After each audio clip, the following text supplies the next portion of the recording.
வணக்கம், நான் டாக்டர் லக்ஷ்மி கணேஷ், மதுரையிலேருந்து ஜெயின் ஹாஸ்பிட்டல்லேருந்து பேசுகிறேன்.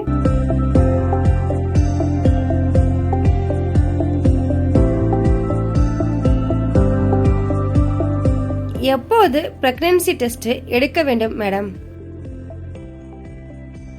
ப்ரெக்னென்சி நம்ம ரெகுலர் பீரியட்ஸு நாள் தள்ளி போயிடுச்சுன்னா 1 or 2 டேஸ்லேயே யூரின் டெஸ்ட்டு நம்ம வீட்டிலேயே பார்த்துடலாம். நிறைய பேர் இப்போ வீட்டிலேயே பார்த்துட்றாங்க. அந்த கார்டு வந்து எல்லா இடத்துலையும் கிடைக்குது.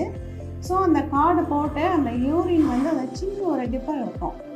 அதில் வந்து ஒரு 3 drops யூரின் ஊற்றினோம்னா அது ஊற்றின செகண்டே வித்தின் செகண்ட்ஸ் 2 கோடு வந்துடும்.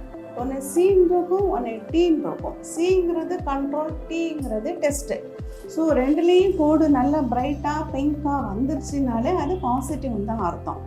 ஸோ நீங்கள் வீட்லேயும் செக் பண்ணிட்டீங்க. வீட்டில் செக் பண்ணால் மட்டும் பத்தாது. நமக்கு உங்கள் கைனகாலஜிஸ்ட்டை நீங்கள் போய் கன்சல்ட் பண்ணணும். இந்த மாதிரி நாள் தள்ளி போயிருக்கு, டெஸ்ட் பண்ணிட்டோம்னாக்கா பாசிட்டிவ் வந்திருக்குன்னு கன்சல்ட் பண்ணிங்கன்னா உங்கள் உடலை சோதித்து அதுக்கு தக்கனவாறு அவங்க வந்து சில மருந்துகள் மாத்திரைகள் கொடுப்பாங்க. உதாரணத்துக்கு ஃபோலிக் ஆசிட் எல்லாம் ஏர்லியராகவே நம்ம வந்து once pregnancy confirm, even before ப்ரெக்னென்சியே ஃபோலிக் ஆசிட் கொடுக்குறாங்க. ஸோ ஃபோலிக் ஆசிட் ஸ்டார்ட் பண்ணலாம். சப்போஸ் அவங்களுக்கு வாமிட்டிங் இருக்குது, ரொம்ப மார்னிங் சிக்னஸ் இருக்குன்னா அதுக்கு சில மாத்திரைகள் இருக்குது, அதையும் கொடுத்து அவங்க வந்து கண்ட்ரோல் பண்ணிடுவாங்க. ஸ்கேன் பார்த்தோம்னா ஃபஸ்ட்டு டாக்டர்கிட்ட, உங்கள் குடும்ப டாக்டர்கிட்ட இதை போய் செக்அப் பண்ணதை சொன்னாலே யூரின் பாசிட்டிவ் அப்படின்னு வந்துச்சுனாலே அது வந்து ஆல்மோஸ்ட் ஒரு கன்ஃபர்மேஷன் தான். அதுக்கப்புறம் நம்ம கர்ப்பத்தை வந்து கன்ஃபார்ம் பண்ணுறதுக்கு ஸ்கேன் மூலமாக கன்ஃபார்ம் பண்ணணும். ஸோ ஒரு கர்ப்பிணி பெண், ஒரு ப்ரெக்னென்ட் லேடிக்கு, ஒரு ஆரோக்கியமான எந்த பிரச்சனையும் இல்லாத ஒரு ப்ரெக்னென்ட் லேடிக்கு மினிமம் வந்து 5 ஸ்கேன் தேவைப்படுது. ஃபஸ்ட்டு ஸ்கேன் வந்து ஒரு 45 நாள்லேயே பண்ணிடுறோம். அதுக்கு பேர் கன்ஃபர்மேஷன் ஸ்கேன் அர்த்தம். அந்த கன்ஃபர்மேஷன் ஸ்கேன் ஏன் பண்ணுறோம் அப்படின்னா, யூரின் டெஸ்ட்டில் பாசிட்டிவ் வந்தாலுமே கர்ப்பப்பையில் கரு இருக்கா இல்லையா, அந்த கரு நல்லபடியாக அட்டாச் ஆகிருக்கா கர்ப்பப்பையில் அப்படிங்கிறத பார்க்குறதுக்காக பண்ணுறோம்.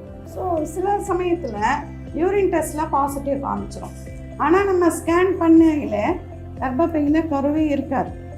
அப்போ என்ன அர்த்தம், அந்த கர்ப்பப்பையில் உள்ள கரு வந்து கர்ப்பப்பையில் இல்லாமல் வேறு இடத்துல இருக்குது.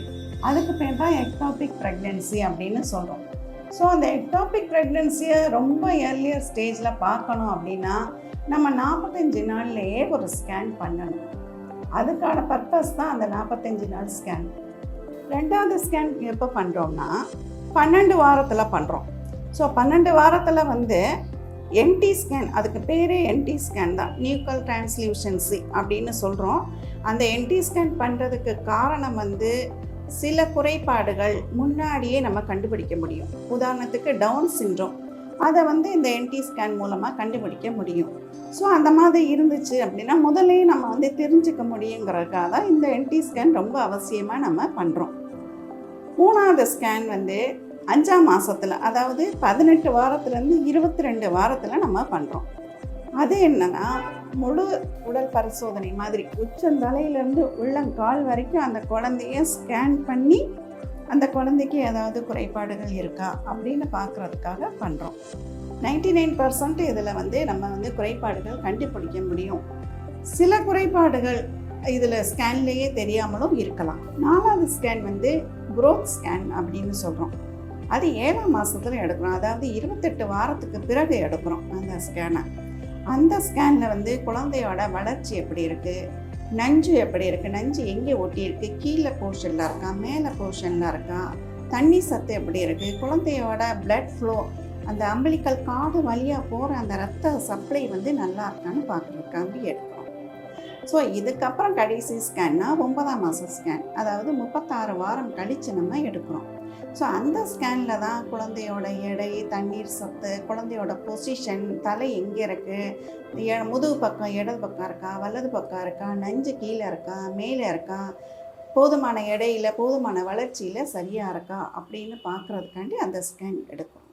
ஸோ மொத்தம் வந்து 5 ஸ்கேன். ஒரு நார்மல் ஆரோக்கியமான ஒரு எந்த பிரச்சனையும் இல்லாத ஒரு ப்ரெக்னென்ட் லேடிக்கு மொத்தம் மினிமம் வந்து 5 ஸ்கேன் எடுக்கும்.